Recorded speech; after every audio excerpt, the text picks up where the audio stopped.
Hey, welcome to another rock and roll road trip. I am Sammy Hagar, and I'm sitting here in Nashville, Tennessee, with my good buddy for many, many years, Mr. Vince Neil. We're going to find out what Vince is up to and what he's done that he's never told anybody about. Good luck with that, right? Vince, thanks for doing this. Start with. Good to see you, man. Happy to see you. This is quite the pad now. I was razzing Tommy Lee on this show, the first episode I ever did, about how his pad was so big. I'm going, why don't I have a house like this? You know, you guys, and then I come to your house, it's even bigger. So, gotta be bigger, man. I'm bigger than the drummers. That's right, I'm the singer, I gotta be bigger. Yeah, okay, I'll drink to that later. You know that. But so what are you gonna do? Crüe's done. Are you telling me the Crüe is completely done? Yeah, Crüe's completely done. But you know, I'm not doing anything different than I haven't done before. You know, when Crüe wasn't touring, I always went out and toured with my solo band. Do you like being a solo artist better than being in a band, or you think? You know what, I've been with these same guys for like 10 years, so it doesn't feel like I'm a solo artist, you know, because it's the same guys. Wait, do you split the money even? Absolutely not. You're a solo artist. That's what makes you a solo artist. See, folks, I knew I'd get something out of him. No, don't do that. Do you tell everybody what you want done? Do you do what you want to do when you want to do it? You're a solo artist. I guess if I pay the bills, yeah, I'm that a solo too. artist. Yeah, exactly. Yeah, that band stuff, splitting it all up and all that's okay and everything. But man, when you're trying to make a decision sometimes in a band, it's like there's always one guy, well, maybe we should, okay, wait for Tell me about it. I was in Mötley. I know, that's what I'm saying. That's brutal. That makes a guy like you or I want to be solo artists, I think. Yeah. You know, that's because yeah, exactly. It is. It's a lot of fun. You know, obviously it's not all the big giant bells and whistles that Mötley Crüe did, but you know, it's just fun going out there and you know, with a pretty basic show. But you know, it's great. It's like the song. Let the music do the talking. You know, we go out there and just go have fun. Nashville. What the fuck? Wait a minute. They said Vince is living in Nashville. I wanted to do you in Vegas, and you're in Nashville. I didn't realize you full-time, part-time? You know, 80% of the time. You know, we still have our place in Las Vegas, so you know, we're always going back and forth. But you know, we moved here because we had horses in Vegas. And the horses, you know, it's 120 degrees out. The poor horses are, you know, they're outside and stuff. And so I had actually did a concert here in Nashville, and it was like LA in 1980s. I mean, all the great studios are here, right? Yep. All the great writers are here. All the great studio musicians. I used to all think those guys were thought of as mostly the LA guys. I don't know if they moved here or just that these guys came up. It was funny. I was unloading the truck with my Lamborghini comes off. It won't start. Sitting in the middle of the road. Of course. Got a big semi truck sitting out there with a bunch more cars coming out. And this old guy comes out in front of the semi truck, and he starts yelling, "What the hell's going on?" I'm thinking to myself, "Wow, this Tennessee Southern hospitality. Get that truck out of here! What the hell?" And it was Brad Whitford. Oh, from Aerosmith. So he lives in this neighborhood? Yeah, he lives just a couple miles down the street. And you ever seen American Pickers? You know, that show, like the guy, Mike Wolf, he lives. I could walk to his house from here. Justin Timberlake's supposed to live around here, but he actually looked at this house, and he thought it was too big. Shows you them rockers. Us rockers.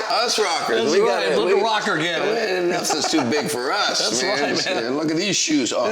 It's funny too because this whole thing kind of even started when my girl Rain. We did that show Wife Swap, right? And it was with the Nelsons. And so she came out. She came out here, and Gunner's wife went to Vegas, and like the first people that Rain met when she was out here was Brad and met a bunch of other people. They're like to have jams every Wednesday night around the campfire.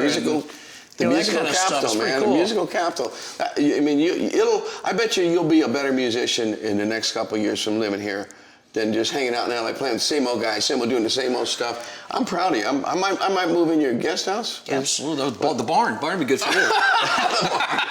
But now, you did Wife Swap? Yeah. You're a secure guy, man. But I wouldn't let my old lady go to nobody else's pad. What the hell, man? Well, nothing happened. We just did a thing and we hung out. I mean, that was Vince, you can't sleep with somebody else's beautiful woman. No, it wasn't. We didn't wife swap. The show was called Wife Swap. It wasn't like we were like, hey, Gunnar, what's your lady doing this week? I don't know. What's yours doing? Okay, besides that, what's the craziest thing you ever did, Neil? Oh, come on. I don't craziest thing. Well, something pop in your mind? No? I mean, people know you've done some crazy things. I know you've done some crazy things, but I'm sure there's something maybe you've done it where you go, you know, you sit at night sometimes and you go, you know, you ever... I moved to Nashville. Yeah, okay. All right, I'll drink to that later. Yeah, you want to walk around? Yeah, let's go. Show me around.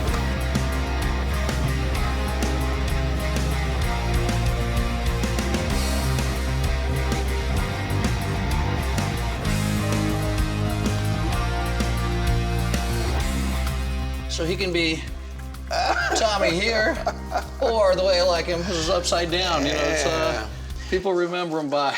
You know, Vince is used to seeing him that way because either Vince is on his back, out, looking up at Tommy, or and he looks upside down, or Tommy's swinging upside down in that $300 million roller coaster that he's got on stage, using up all the money. How could you guys let your drummer spend that much money? I don't know. Man. We created a monster the very first time he just went like this. You know, that was it. And it got... Then all of a sudden it's flipping and it's turning and it's running. It's like he said, nobody's going to get a beer when he's doing that solo. It's like everybody's going, ah! Well, they turned out pretty cool. I'd never seen them before. How's your relationship with the rest of the guys? You guys? I talked to Nikki just the other day. Tommy always wishes me happy birthday. Mick actually lives here in Nashville, but I don't hear from him. See, you guys seen enough of each other for 3 lifetimes, right? For 3 lifetimes. What are you gonna do? Is this your kitchen? Well, this is the kitchen for down here for my man cave. You mind if I see what you got in the box? Yeah, go ahead. Okay, let me look first. Ah! Oh my God. No, that's not bad. It's kind of normal stuff. Of course, some takeout, leftover takeout. Yeah. You know, wine, champagne. You know, yeah. Yeah. That's typical. Pretty easy. I could some hot dogs. I could work out of this. I could work out of this refrigerator. Oh, yeah, there's a shot. Oh man, look at my favorites in here. She looks great. Yeah, exactly. So that's your ex, huh? Okay. Yeah. Oh, look at this. Oh, man, wait a minute. This is the one, though. Is this original? No. Oh, my God. I was going to say, this is like about $7-8 million ride. Yeah, I got this right? just so I could cruise around in it. It was in a parking lot next to the hotel in Houston, Texas, and there's just a card on it. And I grabbed the card and I said, send it to me. Wow. I didn't even driven it, but it's a great cruiser. Oh, you know what's so cool about these? If this was real, you wouldn't want to drive it. No, you couldn't drive it. And this, to me, you know, I'm a car guy. I mean, this looks real to me. I mean, it's gorgeous. It's like, wow. So here's the main kitchen. Oh, yeah, you know? Now there you go. This is gorgeous, man. Look at it. Oh, man, you know, when I get rich, I'm gonna have me a kitchen like this, see? He's got the full 8 burners, double oven. Look at this copper. Oh, nice. Nice. Let's see what the BTU is on this, man. Oh, big old flame. That'll boil water in like about 3 minutes. I'm into it, Vince. I'm into it. Wow. This place is beautiful. Tommy, eat your heart out, okay? No wonder you put your house up for sale. Once Vince bought this one, you put your house up for sale, right, Tommy? I know. Okay, what else you got here? Come on. Come on out of the garage. Okay. Now, Vince, I've always said, see, I'm a big fan of cars. But, okay, Cobras, the coolest car ever made. This is a man's car. This is like, it looks cute, but this car is not cute. This is a monster. A big Roush in there. Oh, you got a Roush, so it's a big block Roush. It's just scary fast. That's the only thing. But it looks so cool, Vince. Look at this thing, man. To me, this is the coolest looking car. This and an E-Jag are just the best looking cars. He's as bad as me. You know what we do? Here's what we do. Here's what us dumb, rich rock star guys do. We see something we like, we say, hey, we'll have that. You don't even know what it is. Well, that's what happened with this car. There's a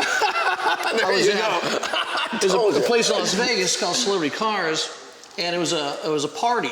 And so my seat, happened to be, this car was sitting this way, and the Ferrari was sitting this way. My seats are right here, and I go, just staring at them both the whole night. So I just had to buy them both. That's what I call a real man, okay? This is some real horsepower. Yeah. Oh, yeah, the old-fashioned horsepower. And you got a lake? Got a lake, and in the spring we'll stock it with catfish. Oh, yeah, I put bass in there too, right? You can put smallmouth or largemouth or some kind of bass. This is Peso. Oh, how you doing, Peso? Huh? Peso, you don't like me? I'm not a horse guy, you know. I mean, I've never been really into horses because they're just, you know, you get on and they're big, unpredictable. They see a rope and you know, whoa, you know. I'm afraid of a big animal. These are like, you know, like he's a roping horse. All I got to say, I got two things to say about this whole thing, Vince. I got three things to say. First, I want to say thank you for doing this show with me today. I've been trying to, you know, track you down. We've been trying to get it done. I'm just so happy we got it done. But I'm so happy to see you in this down-home situation. It's so different. But well, I think what everyone thinks of you. I don't really think of you that way. I've known you enough to know that you're a down-home guy.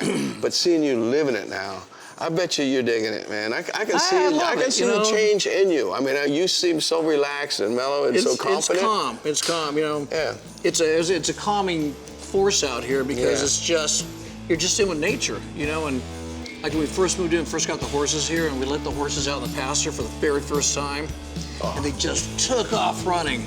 And it was like so cool because I can feel it. I can see it. Let the horses be horses, you know. Let them run. And so every morning, you know, I look out and I got to see the horses doing their you know, eating and running around and playing, and it's what a way to spend the second half of your life. Yeah, exactly. You know what I mean? Yeah. I mean, right the fuck on, man. I'm telling you, congratulations. You're making me jealous.